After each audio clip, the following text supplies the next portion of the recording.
H1b visa category. And we're going through this rather smoothly, quickly, but we wanted to kind of make sure you saw your whole trajectory, right? You get your F1, then you get your OPT, then you get your H1b, and from H1b, if you get it, you can get a green card through this process or find another way through marriage to a U.S. citizen, family sponsorship, or some other process.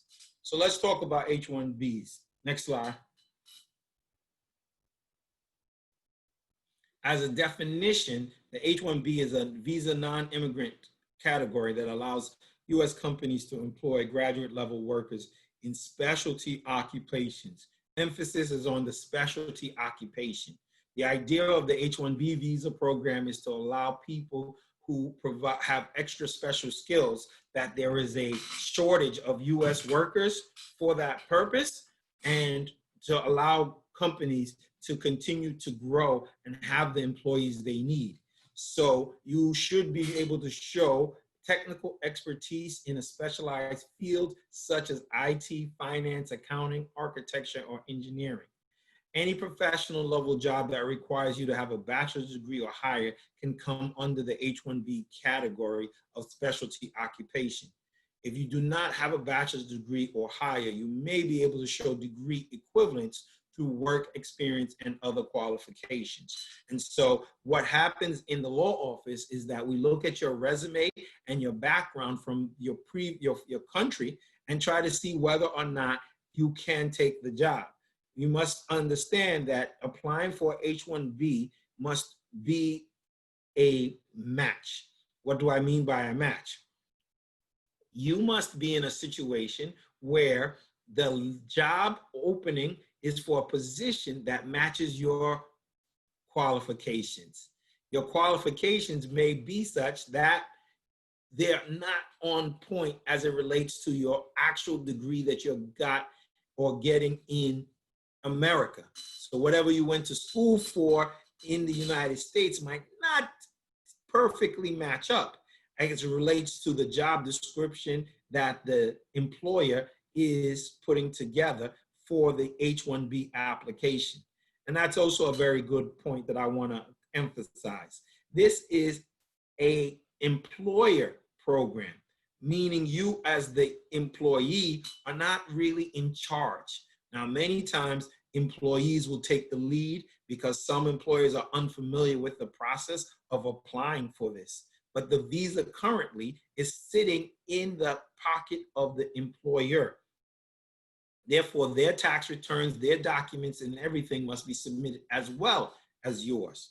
And so you want to be in a situation where you can match your skills and your past experience if your actual technical degree you received here in the United States does not match the positions. And so be clear, you have to find an employer who's willing to do it, but certainly that employer, if they don't have an immigration attorney, must seek out an immigration attorney to help them prepare their application and the job descriptions so that they can prove there aren't enough American-born or American naturalized workers who can fill the job. And so it's very important that you work with an immigration attorney to make sure that your employer is familiar with what it's necessary to qualify and put your best application forward. H-1Bs are subject to an annual visa cap. And as I was saying to you before, because they do not have an infinite number of visas, meaning permissions from under the H-1B category, when the program is oversubscribed, meaning too many people apply, let's say you get 100,000 applications for 40,000 visas, they actually randomly select 40,000 applications or 45,000 applications, and they just take a superficial number of them in batches to test whether or not they meet all the standard qualifications.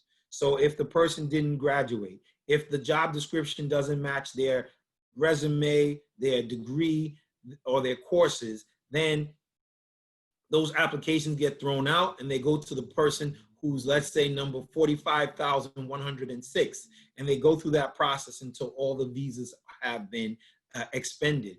And so you want to be clear that your application is correct, and then hopefully you are eligible. Now, there are times when all the visas don't even get used. There aren't enough people applying, not enough companies applying, because there's not that much work left. And so you also have to be prepared for that. And so when you're working with an attorney, the attorney should be able to help you kind of strategize. If there's not enough jobs out there, what is your other options for being able to stay in the United States if that's what you choose? So many times we suggest other visa categories or potentially other additional schooling to continue your F1 visa. Next slide. The H1B is designed to be used for staff and specialty occupations. You have a minimum entry requirement of a bachelor's degree or higher. The degree requirements for the job is common in the industry, and the job is so complex or unique that it can be performed only by an individual with that special experience or degree. The employer normally requires a degree for it, meaning that they haven't had 10 other people in that job title who don't have the degree, and therefore they are not being honest with immigration that they need you to be there because you have this degree, when in fact the other people doing that job don't have it. And that's where your lawyer should be working with them to make sure that the job description not only matches your criteria, but matches their history of employment in terms of the last 3 people who worked in this position, what were their qualifications, such that there's no discrepancy. The nature of the duties should be specific, meaning you can't call yourself an engineer if all you're doing is mopping and cleaning, right? And so you want to make sure that not only does the job title match your educational background, but the specific duties in the job description match your background, and such that there aren't that many US citizens who qualify. Next slide. Now, to qualify to accept a job in this specialty occupation, you must meet one of the following criteria. You have completed your US bachelor's or higher degree required by that occupation, and you received it from an accredited college. Your foreign degree is the equivalent of a US bachelor's degree or higher in that specialty occupation. And you hold an unrestricted state license, registration, or certification in this particular area or this particular job title that will enable you to actually practice. So all my nurses, RNs, LPNs, please take that into consideration. There's obviously engineers in terms of licensing for the engineering. And of course, that changes in relationship to some licenses require experience in addition to the educational requirements, and therefore you will have partially received the license but not complete. The training and experience in that specialty occupation also has to be part of the completion of such a degree, and that you have recognition or expertise in the specialty through progressive responsibility positions directly related to that specialty occupation. Positions that are not specialty occupations for which the candidate lacks the qualifications or experience would potentially fall into a category called H2b. So therefore, we generally look at that as a potential other option if you do not have the H1b criteria set in mind. Also, there is something called an L1 visa, and that's something that the employer gets as a blanket for multiple employees to travel in their company. So if you've worked at a company previously in your home country, you can ask them to transfer you to the United States. And so you get your degree, and then you try to go back to the company you worked for and ask them to transfer you under the L1 visa provision. And so that company should have 5 years of operations in the United States, as well as its location in your home country.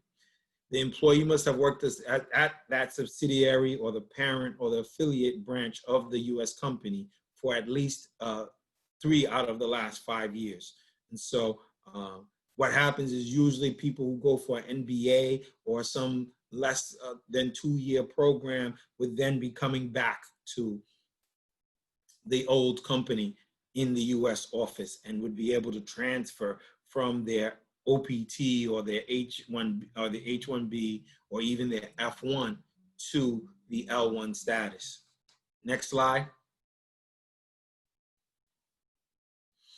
The H1B visa is initially granted for up to 3 years, as I was saying, and you are able to extend it for a maximum of 6 years. And during that time, we can determine whether or not the employer is able and willing to sponsor you for a green card through what we call the labor certification process. Even though the H1B is a non-immigrant visa, it's one of the few categories that doesn't require you to intend to go back. Non-immigrant means I do not intend to stay here. But even though you have this visa, you are able to apply for a green card through it based on your extension in your time. If you're still in the US on an H1B and wish to remain in the US for more than the 6 years, you can apply for permanent residency in the US to receive a green card.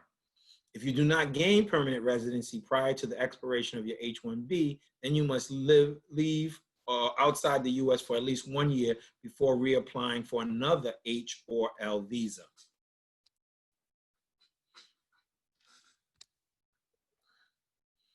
H1B visa holders can bring their spouse and children under 21 years of age to the US under the H4 category. And so if you're meant to apply for H1B after graduating or after OPT, you would want to put those applications in all at the same time so that you would be able to bring your wife and kids to the US. The H4 visa holder can remain in the US if the H1B visa holder remains in legal status. So while an H4 visa holder is not eligible to work in the US unless able to come up under a non, they may attend school, obtain a driver's license, and open a bank account while in the US. Next slide. You must accept a job that meets the above mentioned requirements. You must meet one of the following prerequisites, which is bachelor's degree or higher in the field of the specialty occupation, a foreign degree which is equivalent to a bachelor's here in the United States or the higher field of specialty occupation, the licensing, and the recognized education or experience or training in that specialty. So we have halal butchers, we have, you come here for your culinary arts degree, but you also have a halal butcher license, and you specialize in special butchering in religious contexts, whether that's kosher or halal, you have an opportunity to get an H1B. Next slide. So as a reminder, June 22nd, 2020, the